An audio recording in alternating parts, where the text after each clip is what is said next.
If Malrung can get everything in order, this poke comp at 1 item, 2 items on Ezreal, cheap build on everyone else, Luden's in for Zoe, walks up to turrets, and Kingzone either start screaming and go in, or they just watch the turrets go down. However, some of those early moves go wrong. If the teamfight items come in earlier than expected for Kingzone, then there's always the chance you run like a hot knife through butter and just take down Jin Air where they stand. And a lot of cheeky gank pass that Cuz can get through as well. I have a feeling this Rek'Sai is going to be very important in getting Kingzone through what can be some dangerous lanes. A lot of lane power in the pickups from Jin Air. Ezreal Yuumi, a little bit of nerfs coming in and hasn't been super successful, but against a Civ and Nautilus, might find themselves having a better time. Interesting to see if we see those interaction changes on the you and me actually heard, because we've seen so many Aatroxes overstep. We've definitely seen changes reverberate and create some troubling moments. Kingzone say, let's just go into a teamfight comp. We don't learn anything new about Kingzone in game number 1, but they come in heavily expecting to take down Jin Air. Jin Air have a draft that can win. This draft is very oppressive from ahead. You add a Baron to it, oh boy, does it boil over. But if you trip up in the execution early game so important, then things can fall apart very swiftly. Yeah, things could be slipping out of the hands of the Jin Air Greenwings, but it hasn't just yet. See whether they can make it work as everything comes together as we make our way onto the Rift for game 1.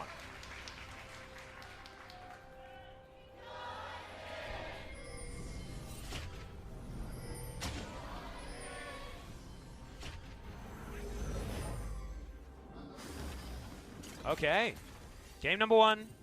Jin Air. What are you doing, Zoe? She's just dancing around. Whoa, I've never seen Zoe this close to the camera before. Grace, like, I wonder whether he got the heads up that he should be doing that. Isn't it funny? When it was dancing so close to the camera, my first thought is, wait, are you going to bash your head into the camera? It looked like that, right? Be careful, be careful, be careful. But I guess Zoe was all-knowing about the camera spot. Camera zooms out. Now I'm imagining that it's the little camera guy on the cloud from Mario Kart. Lakitu? Lakitu. I'm imagining we're now in the eyes of a Lakitu camera. Lakitu, the most notable was the fact that he was the camera holder in Super Mario 64. Yeah, Super Mario 64, right. I don't know if that was his first appearance. He might have been in Super Mario Bros. 2. No, he was in Super Mario 1. He'd throw things out of the sky. Yeah. Speaking way of back in the day. Throwing things out, let's throw out the runes and show you that cut down is still taken now because of the base health buff, i.e. more base health. It does nerf cut down's ability. Whoa. To pump out damage. Level 1, we just go all in. Yep, Tucson gets the aftershock, takes a fair bit of damage back, but that's a double pop on the boomerang as Deft gets that one back off cooldown, and Kingzone have smashed level 1. That's a health trade right there. Is it? Or is that just health going down as you and me is going to get Kellen out of trouble? But it's a bit of furnace into the fire right here. Kingzone versus Jin Air in the bottom lane, at least still. Turns out even with the base health changes, the Q does a lot of damage. Malrung's level 2 all-inning. Speaking of all-innings. Yeah, there's the dredge line. Tucson's going to have to flash. Oh, got a lot of value out of his aftershock, but it's not going to be enough. Decides not to flash. Holds onto that one for lane strength as First Blood goes down in favor of Jin Air. Malrung once again with that power. Only good news story is that Kingzone get Malrung's flash. They were never going to get out there. Smart read from Tucson. The moment that he connected with the Q, he's too far behind enemy lines. Guides Deft away, and Deft doesn't have to use any summoners. Very nice gank path coming through from Malrung. It's red buff into bot lane gank. Cool stuff. Interesting that Deft is still able to play up in this lane regardless, but knows that there's no Jarvan hanging around the area. Did manage to get a ward down, which was intelligent. That's what you mean, not going to really be able to just chase you down. Lane in a really awkward spot, so from a greedy side, you also really don't want to allow a freeze in an awkward spot in the lane. Tucson's back. Powers in, couldn't really buy anything on that back. He's actually bringing back the minion dematerializer on the Nautilus here to try to get lane control, and just given how oppressive Yuumi can be, it's another tech choice to try to find a way to interact positively with a Yuumi lane. Well, speaking of positives, Cuz has been able to get through this jungle a little bit faster than Malrung, who of course went for that gank on the bottom side. Rascal's Umble Dash here on the top side of the map is not going so well. But this Aatrox was going to have a rough time in a range versus melee matchup into the Jace. Definitely a warm return for Tana, getting a nice side of the matchup when electrocute in order to harass a bit harder. So double electrocute for the solo laners on the side of Jin Air. Cuz walks up. Wants to get damage on Grace. This could be a lot. Yeah, hell yes. Hail of Blades, remember? Yeah. Oh, I thought Cuz was going to go for that flash, but of course Grace had his as well, not wanting to trade. That was a lot of damage, as we should expect from early game Rek'Sai. Kind of jungling will happen here as well. You always pay some sort of a price when you go for a level 2 gank, but not the steepest when the kill was confirmed by Root earlier. Another one. Threads the Needle does too, so he's landing every dredge line, whether it's good or bad in this lane. Certainly good to know that his eye is in, and the CS is absolutely even, despite a minion wave now being eaten by Root. We'll be slightly ahead, but with the fact that Deft was 1v2 for a lot of that, it's a lot of kudos over to the Sivir player, who has a pickaxe on his first back and hasn't had to use teleport. Cuz return to a bit more normalcy. Mid lane was just farming the entire time, but the back timing for Grace couldn't be far superior, given that Naeon got the help out from Cuz. He's Hail of Blades, so he's looking for that upfront burst. See if top lane gets any help, because if you can even blow Tana's flash, there are always all-in options for Rascal if Jace overextends.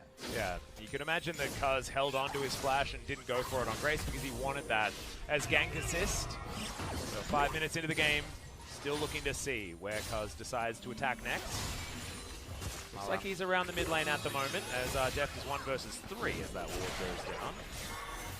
I mean, he's gone as far as 1v9, so 1v3 is another day in the park. And of course, this is Deft Sivir. He's got a ridiculous scoreline on this champion at the moment. Just checking in, 21 KDA in summer. How many games? That's over 2. So, you know, sample size is not the smallest. How many times he died? Once or twice? I believe probably once, if it's 21. If it's twice, it's pretty hard to have a bigger number than that. If he's died twice and he's got 40 kills in 2 games. Oh, there we go. I love the mind games of the prowling projectile, because the spell shield came up, so he just twirled it away. No free mana for you. Bot side. About the timing, you and me. That might be that nerf that you're talking about being actually effectual, as Cuz has a bevy of wards to eat up here on the bottom side. There's all of them. A lot of value, actually. There's another dredge line. This one's going to go wide. It's Tucson actually taking a lot of damage in response. That's what happens if you take the return damage without proccing the Aftershock. But if you can just kind of grin and bear a lane where Tucson dies, roams, other things happen, and Deft goes CS for CS with Ezreal Yuumi, what are Ezreal Yuumi really achieving? Ezreal can salvage most lanes, so the Yuumi doesn't seem to be pushing it over the line.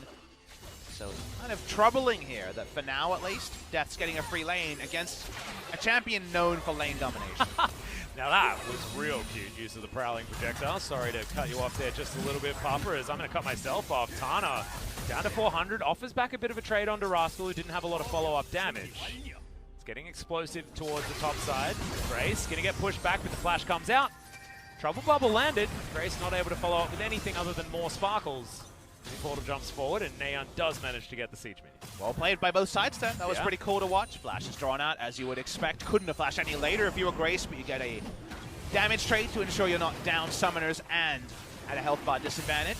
Kingzone are even maybe just going to pick up the Drake on the bot side around the Yuumi lane. So it feels like Yuumi is being a bit of a passenger here. She needs to get involved, but alone, not usually the way that Yuumi rolls. Yeah, Catbook moving on over as Tucson is at about half health, but Cuz and Naeon get over the wall very easy. Shifting sands and some tunnels, and then Tucson and Deft walk back down to their lane. Jeanette caught napping, unable to stop that Drake from freely being taken by Kingzone. So around the area where Malrang found inroads, Kingzone get an objective lead. What we've kind of learned from Kingzone, because I think a lot of people have tried to pigeonhole Kingzone. I know on the Korean side they call them the G2 of the LCK, and I think there's definitely some truth to that. People talk about their aggression, and again, it depends on how you define aggression. It's not like they're going kill a minute every time. The Afrika series was more of a movement away from the norm rather than the norm. Yeah. What we will say is the G2 comparison, I think, is true in terms of decisiveness. I think they're a very decisive team that knows which objective to go for, when to pull the trigger, and they pull the trigger well. Definitely not to the degree of G2, but that is how Kingzone have kind of rebounded or rebuilt from their roster changes. And so far, they've made good moves in an area we assumed would be Jhin Air favored, especially after the first blood went the way of Jhin Air. Yeah, although it's very hard to count Kingzone's bottom lane out. Despite everything else, Tucson and Deft have always been good. Even at the beginning of spring, where I think prospects for Kingzone weren't super high. Cuz is farmed up a storm here. He is hard farming. He is ahead of his mid laner as Rascal's going to go down very low. That's the flash to get the knock up on the flag and drag as Rascal is going to flash to try and get the knock up himself, but he's unable to. That was a waste of a summoner spell there, Rascal, as Jinnet easily grab it on the top side. Definitely at first appears like a waste, but did get double flash from Jinnet. So it's one of those things where if Kingzone could profit from the double flash being down, maybe with a top side Rift Herald, where they can turn easier, maybe it works, but you're right. You're 2 for 1, but a kill going the way of Jinnet is just a straight up win for Jinnet. You just wonder why you'd flash in this zone if it's not to get uneven trade. We watched the replay. Very proactive flash from Tana. Gotta say, comes in, again, hasn't played that many games on stage. He does things, which I appreciate from a rookie or a young player when it comes to the LCK stage. Always trying to make things happen and showing good synergy with his jump. Yeah, really nice stuff. And Malrung hasn't had a lot of synergy with too many of his laners either. Or team in general. Yeah, it has been certainly one of his biggest criticisms, so good to see that him and Tana are working well together. Kingzone are going to move over and they still have Soul Vision around Shelly. And now you need to be very careful in how you approach with 2 flashes down, otherwise the Emperor's Divide kills. Yeah. So the Rift Herald return here is, I think, a good call from Kingzone, running straight to the scene of the crime. Again, trying to get an objective where they lost a member. Well, it's actually 3 members without flash. All 3 on screen right now don't have theirs because of the work that Neon did earlier. So Shelly easily goes over just based on summoner spell trades. And there's 0-2 at the top of the screen. I feel like it's telling a lie to us, Papa Smithy. It doesn't feel like Kingzone are behind. They've taken both of the neutral objectives on the map that are in the river, and it feels like they're just happily playing towards a powerful mid game. But I think it's just one of those moments where, again, we talk about proactive. When someone dies, there's always a cost. At the minion wave, get in a weird spot. Does someone have to use summoners? Is a big ult down? If you take a step back, you say, okay, well, both the flashes are down. There's going to be a reset second because obviously the Death Chamber is a bit faster than having to push out a wave and back again. Why don't we go straight back there and maybe we just get kills or we get a Rift Herald? Speaking of going straight back there, though. Yep, Umbral Dash is going to be off cooldown. He gets popped out of the Cataclysm, but it doesn't matter. He's straight into the Death Chamber. That is the second one onto Rascal in not too many minutes. Both teams return to the scene of the crime. Both teams find inroads, but that's just kills to the side of Jinnet. Now, kills are really good for Jinnet Greenwings. The reason why I say that is they've got the poke comp that wants to load up early, so getting those core items done earlier, Atlas, does mean that a 4-1 or even just a 5-man collapse in the lane is stronger because you have those cheap, very powerful items earlier. They're piling on lots of things here. They might just go for the dive. Yeah, Root's going to teleport in. They're trying to just get this dive down. Yumi's in on top of him as well. The last chapter is going to be there, but Tana is going to die for it. A 1-for-1, you'll take it as Kingzone. Not the cleanest by any means. And they're going to lose even more because tempo was in favor of Kingzone also. They'll move Cuz over here. He's got his Warrior Enchant. He's had it for ages. He's double the CS of Malrung right now. Yes, Malrung's been landing the successful ganks. That was a cute one. Has to blow his cleanse in order to get out of it. He did the I'm going to avoid and re-engage. But he's trying to do too many things and had to cleanse. Might have been a whoopsie. Not entirely sure. But Root hasn't even got his last... there it is. The last plate does go down. 12.5 minutes in here. Top side of the map. Of course, there is another plate inside the dead turret, but he has to wait for another minion wave. 2 turrets go down bottom side of the map, and Kingzone transition into this Infernal Drake. You know, that ain't a good trade. If you know what you want and you know how to get it, this meta provides you more options, Atlas. They're down 3 kills, but they're up in gold. That's what happens if you're making the better calls in the early game.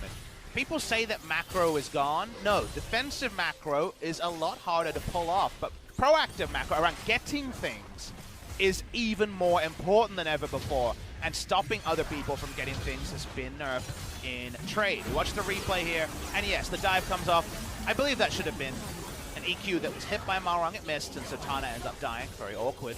The Infernal Chain was actually great from Rascal as well. To see Kingzone again ahead in gold, even though it doesn't look at it. If you just tab in the game and don't see that information, you might be understandably thinking that things are better for Jinnet than they are. I was actually thinking about going in quite early here onto Tana. Can he kill him alone? The answer is probably yes. Yeah. Okay. Bringing a friend is smarter, but he could probably solo him. Wants to hold on to the cooldown of that tunnel, wants to start this one off as quickly as possible. 160 from the plate, but has that cost him his life is the question. Great Prey Seeker comes in from Cuz as he's tracking. Wants to find the knock-up. There. Oh my god, that damage. That's real silly. Tana tries to get out of there, and I think the chase could have potentially been on, but... He had a lane ward, but he didn't have a deep ward, so he decided to just stick with the chunk out and be fine scenario. That's the move you make when you know you're ahead. If you're behind, then you definitely go for it, right? Because you're trying to make up for something. Yeah. The Drakes as well, and just a Sivir winning lane often 1v2 is kind of blowing my mind. Yeah, Defton just has a thing with, I think his Sivir affinity level is just higher than a lot of other players. You say that, but come on, he's just got red dot syndrome, we know. He doesn't need to play Call of Duty Modern Warfare to get his red dots on. No, doesn't need to get the side from the shop or anything like that, stealing other people's weapons, just throws a disc around. We see this build a lot more often. If you're wondering, Essence Reaver BF Sword is Ricochet Q will always kill him anyway. So this will always kill a Malrung unless he's got a stopwatch. The depth charge comes in. The final chapter came out from Kellen, but got cancelled pretty early with that depth charge. Rascal clearing out some vision. The teams are going to back away. Ace is down. Gauge threat of Jarvan potentially lowers as well. But yeah, the wave clear deal, it's why you don't go Zeal, you go that BF Sword in order for a bit more pushing. Then you can kind of go whichever way you want. I.e. second for more burst is fine. We're seeing a little bit more recently. Can just go into a Zeal from here. Kingzone trying to take over the map, and it's way before Baron spawns, but it's right on time for a very healthy top outer turret to be indefensible for Grace. And you saw Cuz there as well, actually moving over a ward that he could have cleared just to make sure he added extra pressure so that Neon could get these few extra auto attacks on this outer turret. When Jin Air should be in their power spike, they're actually being pulled into multiple lanes rather than saying, hey, try and wave clear against this and showing up Jace, Zoe, and Ezreal.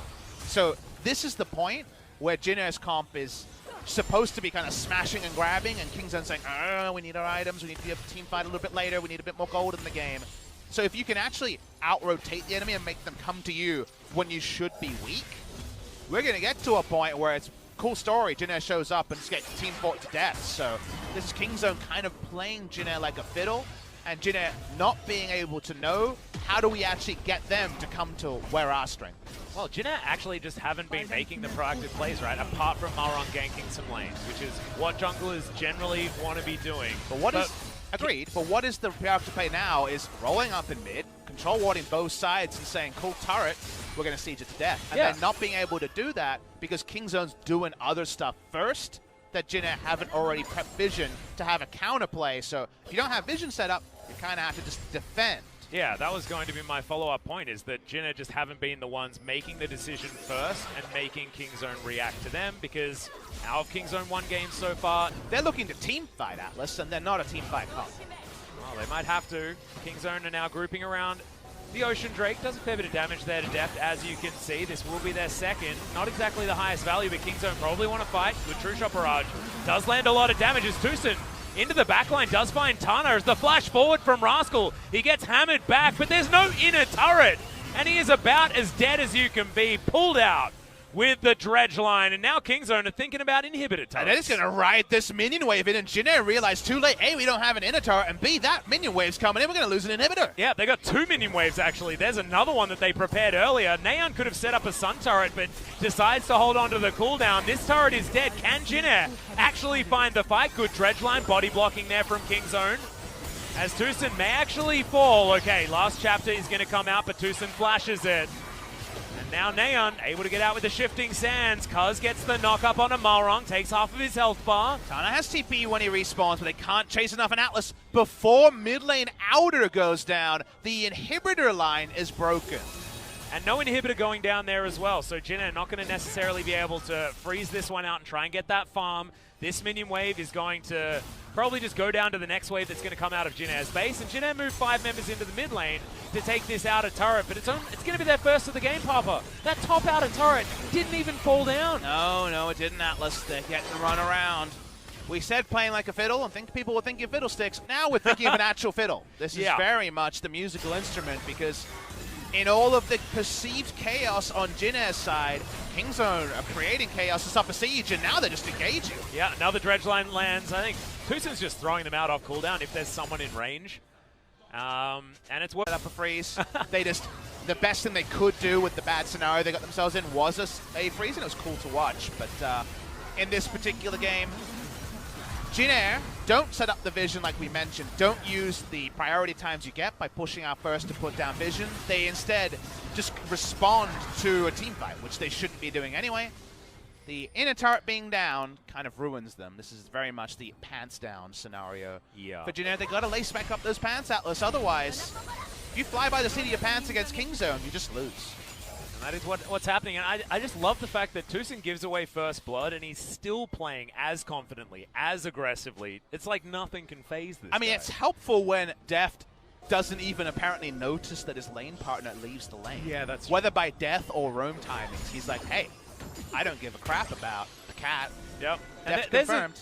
There's also a joke there about, Deft and his lane partners, but they were, over the last, 3 years, Mako and Marta, so absolutely fantastic lane partners, actually. Those lane partners, what did they do? They stood next to Deft and built him up. Oh my god, well, Tusin's just going in. Yep. There's going to be the wipe of the floor, and Deft picks up the kill, hand-delivered by some Sand Soldiers. Good call by Neon. He flashed early, so therefore the counter flash was always there for Neon. He gets the scoop. A nice scoop of Zoe. Tasty, tasty, tasty for Kingzone. They're almost equal in kills, and we know in every other metric, they're definitely well ahead. It's only 4,000 gold. It feels like way more. It does. And now it's only a conversation about Baron that we really need to have. In Kingzone, they're not even going to let us. They're just going to dive right into that pit. Neon actually getting just over the wall. Check the Conquering Sands. But yeah, okay. True Shot Barrage comes in and misses the Baron, and therefore Neon gets out. We get out. We take a deep breath. Kingzone continue, though, the full court press that was exactly what Jin Air's comp was drafted to do. Siege, threaten, and force Kingzone to fight. That's why Azir's fall apart, because they're like, okay, I don't have my team fight items, but I got to fight, I guess. And yep. And then I go in, and then I'm dead before I can even really press an R button, or my R button doesn't actually do anything. I understand, and that's why, there's been so much notoriety for Azir across the world. That's so a far new this season. Azir build. Comet, Ludens, we've seen a lot of this season for a bit of burst. Then just chucking in the Nashor's too. And this is just kind of doing both, right? It's an expensive build, but it's going to look good. When was the flash used here? Okay, the flash was used, and unfortunately Azir had already closed distance, so they're always going to die there. Has to trade flashes for it, so both the mid laners will have that one back up again. Infernal Drake is up. Are they going to do it again? Yes, they are. Sorry, I thought that might be the case. Oh, Spell Shield not even necessary. Nope. That time where you wish your opponent had better skill shot accuracy. Jin Air moved back to the mid lane as the Infernal Drake is going to spawn. Jin Air was able to actually steal away the Ocean Drake from before, but ultimately lost to their inhibitor turret for it. We were focused on the fight at the top, so we missed the Drake take. Rascal's actually caught on the flank here. This is a good turn by Jin Air. Yeah, last chapter comes in, but the Umbral Dash gets Rascal out into safety. There's the knock up onto Malrong, was trying to get the Infernal, but Double now is circling around Kingzone.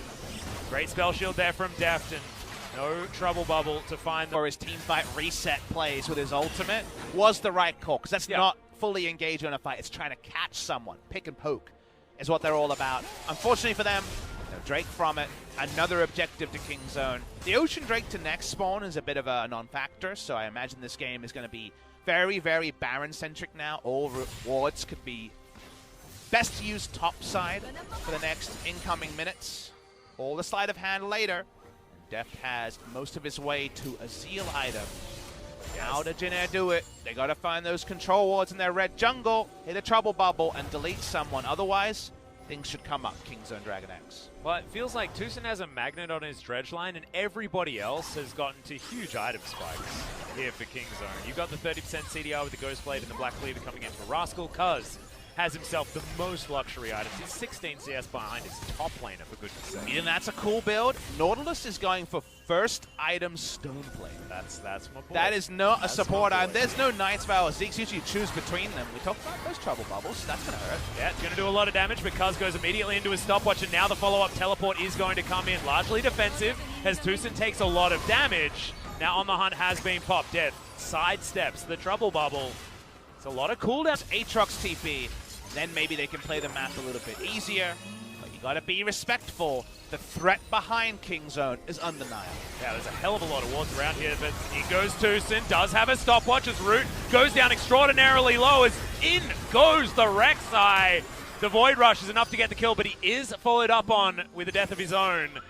Jin-Air, 4 versus 4. Do they fancy it is the question. Remember, this is a good position for them. Lower health bars on the engaged threats on Kingzone means that the poke can be more effective. Ezreal died straight up. The Rek'Sai follow was enough. There wasn't actually the cat in order to top up at all. No TP actually on the reset. Let's watch this one. I wasn't expecting an Ezreal death. Watch the replay. Goes in aggressively, and you already talked about the targeted engages. Falls low, and Rek'Sai says thank you very much. Jumps like a cat, actually, with the full range. Cat? It's hard to say. It feels like Rek'Sai's doing a better job, less adorable, but definitely not declawed. Yeah, I was going to say, this cat has claws, the other one has a hook, and it's showing. But is the laning phase being... No Mountain Drakes. They've got Azir Sivir with 3 items basically completed on the Sivir. He will have it on his next back. A lot of damage on that Baron in a pretty short time. And if they are free hitting in a team fight, you win it. That's just how it goes. Don't even need a front line. As long as the right Emperor's Divide comes in, you might be able to do it all on your own. And that is why teams look at Azir with lustful eyes, because he can do everything when he gets his items together and map control is his. That is the case for Kingzone. Definitely not something you could have assumed against the early spikes from Jin-Air, but something that they were able to pick up from their own good work. They push through, and if they really want to make this game about Baron, they desperately want this outer mid lane tough further. He's actually benefiting this Jin-Air squad a lot, which is why you've seen a lot of red wards around that Baron pit. Deft is positioning himself bottom side, though, as Kingzone are once again posturing around Baron, and they're thinking about trading Baron for a Nexus. Exactly. They want actually an inhibitor, I think, is the easy objective. But remember, there's no inhibitor turret here, so Deft, without teleport, if he shows up, they'll get an inhibitor. But if he shows himself, the Baron is at threat. So it's very much a cat and mouse game for Deft on whether to walk up and reveal, or whether it's actually safe enough to take this inhibitor. It's going to be revealed on the control. Yeah. Walks over it, knows that he's been seen though, so can book it towards getting into position for this Baron. Prowling Projectile does a little bit of damage to the minion wave as Root clears it out. Trace with the portal jump, not going to be found with the Prey Seeker. Kingzone move over, looking to take their 4th Drake of the game, powering up that Elder Drake more than anything else because it's certainly an open. Kingzone have been stalled out. This is definitely the last 8 minutes or so have been a lot slower for them. The TP being drawn out of Deft. Have enough members to walk up and tank trouble bubbles, so they haven't been able to get everything on the map, right? Baron control and also threaten the inhibitor. So the Ocean Drake just being the 5th spawned Drake and also a 6th Drake coming that's Cloud isn't ideal for Kingzone, because the easy ways to finish, i.e. forcing a team fight, there's no Elder to draw Jin-Air out of their hiding. Well, Tucson looking to go in. Depth Charge is going to come out first. That's a nice double knock-up as Malrung's now in the backline, but by himself. Final chapter flying forward once again. Everyone going golden. The first dredge line is going to miss there as Deft does have the spell shield, but it's 2 kills for Jin-Air. The boomerang's coming in. Root takes so much damage as Neon sets up the Sun Turret, but he kills Deft, and that's the target they wanted. Kingzone not group, but too far up. The force onto Deft is the right one. Malrung chooses a Sivir with no flash up, and they're able to get kills. Kingzone lose 3. Can Jin-Air get anything? Kingzone want to walk up and stop Jin-Air from turning on something like a Baron. Exactly, lower health bars as well. Kingzone thinking that they can try and trade. Tucson walks up. Poke goes down, and again, Deft hasn't been able to use his E on everything. When Tucson gets chunked out, Malrung EQs and then says, wait, Deft is just free food in the front line. It takes a lot, but through stasis, they finally get that back. Yeah, the final chapter was great just to make sure that those stopwatches were used so early and pinned Kingzone into a poor position. Neon was good to have this follow-up with the Sun Turret being erected, but the damage had already been done. Kingzone going on to more standard comps are starting to worry you when it comes to being able to put down a team they are heavily expected to beat. It is 1v10, but it doesn't feel like that, even though we're very much in territory where Kingzone's teamfight comp, playing from ahead, should be able to find a lot of advantages. Jin-Air is splitting them around. They're catching them when Neon or someone takes the wrong side lane wave. They haven't been able to return to the down inhibitor. That was at 18 minutes that inhibitor turret went down. Here's the engage. Yeah, another dredge line comes in. Another final chapter is out there as well. Good knock-up onto Malrong, first to go down at the hands of the Rek'Sai. Now Rascal slow, trying to get into the backline as Susan bought so much time. Infernal Chains flashed out, a good double knock-up there from Cuz straight into the Void Rush. Low health bars, but thankfully they have stayed alive as Tana escapes with a sliver of health. It is 1-for-1, no junglers remain. But that was way closer than it should have been. Exactly, Rascal and Tana living on a prayer, not going down on sub 100 HP. Ezreal ulti. This is perfectly timed on the respawn. It would be awesome, but not going to happen in this game. We've seen that before from the play. Kingzone finding it frustrating to get more than they already have. Yeah, the you and me coming in there from the Yuumi as well. I feel like that baited out the hook because Malrong's a tank. He wants to be the one engaged on while everybody else fires from afar. Boosin wasn't the man that fell down in this fight, though. It was Kingzone attempting the follow-up, and then Kellen just always having that you and me, having the zoomies available, and Jin staying slippery enough to get out of the way. This is going to be a really good VOD review for Kingzone DragonX's coaching staff, Hirai and Acorn, because, again, they got a huge lead in a comp that should have been behind early, but they haven't been able to move it forward from 18 minutes when they took down the inhibitor. Yeah. Actually, the reason for that's on the screen. It's not on the team fight. You can snowball that vision advantage, right? But the mid lane outer with decent wave clear and people rotating through mid is the needed turret to actually hit the next phase. And the next phase after the early game was Baron. Baron was what they should have been threatening, because guess what? You send your split push to the side lane, they have to send more people because they don't have an inhibitor turret. Stop Baron. That's how it goes. But when you don't have mid lane outer down, it becomes a lot harder to contest vision, to be able to actually make a serious Baron start, even with Azir Sivir damage being high. In the early game was a huge damage build coming through from Neon. So what we needed to see from Kingzone was contesting both sides closest to the mid lane outer and finding a way to thread that needle to take down the turret.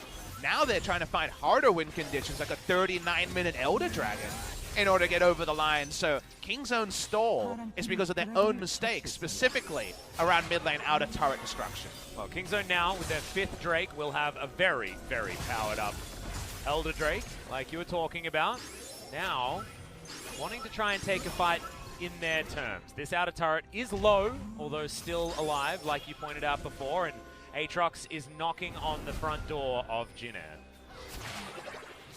If you're wondering why mid lane outer turret's so important, it's not even just pushing out minions and giving you vision, it's also putting down the vision when you can retreat to your mid lane outer is a lot safer, right? It's a lot more narrow a playing field for the enemy to punish you, so even just setting up things like Baron defensive vision is way easier with mid lane outer turret down, especially from red side, where just controlling this area, it's so easy for Ezreal to queue over the wall, for Yuumi to queue over the wall. Their checks and even trouble bubbles make Baron a very unrealistic start. So we get crazy stuff like this, where we're fighting between sand turret and inner turret, and they might just try to break the base again. Yeah, they're going to have the backdoor bonus coming in soon, but the shifting sands gets Neon out of the way. Tucson is once again going to be the sacrificial lamb, but can he actually get anything back off the side? The answer is no, but True Shot Barrage is not going to get any joy either. The enemy's inhibitor turret, when you already have a downed inhibitor turret in bot side, they're not able to return to any of their inruns. They're not able to get team fights because they're in such awkward positions.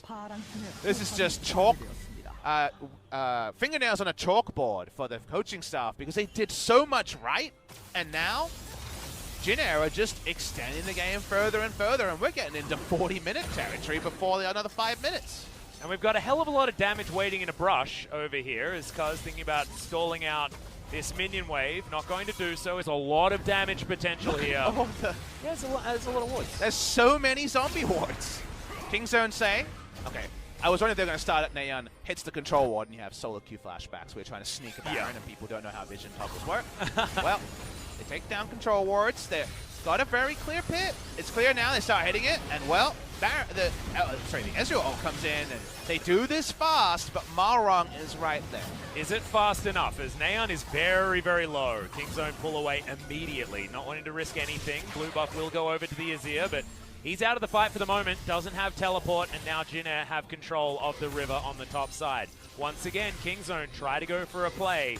It doesn't work out, but you can see some of the frustration. Neon starting off that Baron, trying to force something, trying to get a way in, trying to take down Jin before the clock strikes 40 minutes. But again, to really deep dive, because we're in a moment like that, we never feel this. Like, I'm going to say a point, which is a poke comp on red side can poke and contest Baron, so you can't finish the Baron because the right skill shots hit the jungler and he's dead, right? Instantly in a burst. The counterpoint is when you have mid lane outer turret down, the poke comp can't get to the Baron to contest the vision towards it, and thus they never get to poke around it because they just die walking over. But because it's such a short distance, they're so free to walk up and just start laying down 1,000 damage line skill shots that again it comes back to the pesky mid lane outer just being something Kingzone are being hard countered by. Yep, and they're teleporting to it over and over again. Root, I mean, we've spoken about the Ezreal gets plugged into the mid lane in the mid game, but the mid game's been going until 38 minutes in this game. We're in ultra late game by summer standards. It's ridiculous, but this inhibitor turret is going to go down. The second of the game, Kingzone not going to take the inhibitor, however. On the hunt has been popped as Malrong going for a very deep flank. Root is going to be there also. He's got a GA. As Tucson pokes his head forward, this control ward going to go down. Jin don't pull. The Gargoyle Stone Plate, they use their tank's full health bar, and he gets out with his flash. And that means that a couple of ults are used, flash and ignite from Tucson. Teleport from Deft as well. They got the mid lane outer! Oh, we did it. We did it. Wow.